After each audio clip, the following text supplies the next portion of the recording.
si le centre d'inertie de la roue avance à vitesse constante. Ça signifie que le vecteur qui a deux coordonnées, eh bien xg et yg. Donc yg, on voit que yg est toujours à la même altitude, c'est-à-dire yg égale grand R. Mais xg, qu'est-ce que ça vaut? On a vu tout à l'heure que quand la roue avançait d'un angle θ, le centre d'inertie avançait d'une valeur θr. Autrement dit, le vecteur vitesse de g qui doit être constant est égal à x point g, c'est-à-dire r θ point. Et ça, c'est une constante. Y point g, lui, étant nul. Pas de vitesse sur l'axe ici des y. Le vecteur vitesse de g est par conséquent égal à r θ point fois le vecteur i, et ça c'est une constante. Alors si r θ point est une constante, ça signifie évidemment que θ point est constant. On va voir ce que ça implique sur le vecteur accélération. Θ point est constant. Donc, θ seconde est nul, puisque θ point est constant. θ seconde, c'est la dérivée de θ point par rapport au temps, et ça vaut 0. Donc ce terme-là s'enlève, celui-ci s'enlève. Il nous reste donc, pour x seconde, uniquement r θ point carré sinus θ. Et puis, pour y seconde, eh bien, il nous reste r θ point carré cos θ. La valeur de l'accélération, c'est racine carrée de ax carré plus ay carré.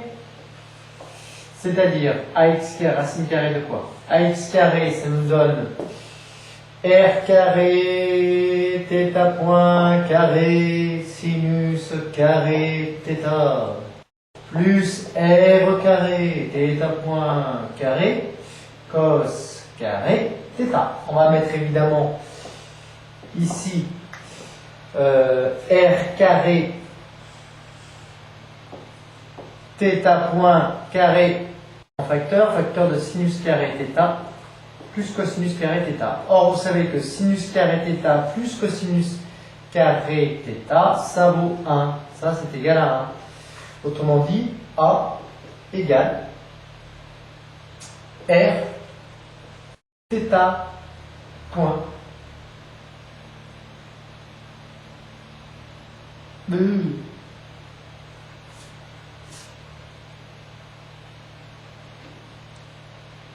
Oh, je me suis trompé, bon, d'accord, bon, ça arrive. Ça m'arrive souvent même. θ point carré, si on l'élève au carré, en fait c'est x secondes qu'il faut élever au carré, donc ça fait r carré, mais θ point puissance 4, évidemment. Là aussi puissance 4, donc puissance 4, puissance 4. Ici nous avons donc la puissance 4. Et quand on fait racine carrée tout ça, ça fait r θ point carré. Et là ça va mieux, pourquoi? Parce que ça c'est des mètres seconde moins 2. Voilà. Et l'accélération, c'est les mètres seconde moins 1. On va exprimer A maintenant en fonction de la vitesse V. Bien, VG, c'est rθ point i, donc la norme de VG égale rθ point, avec θ point positif.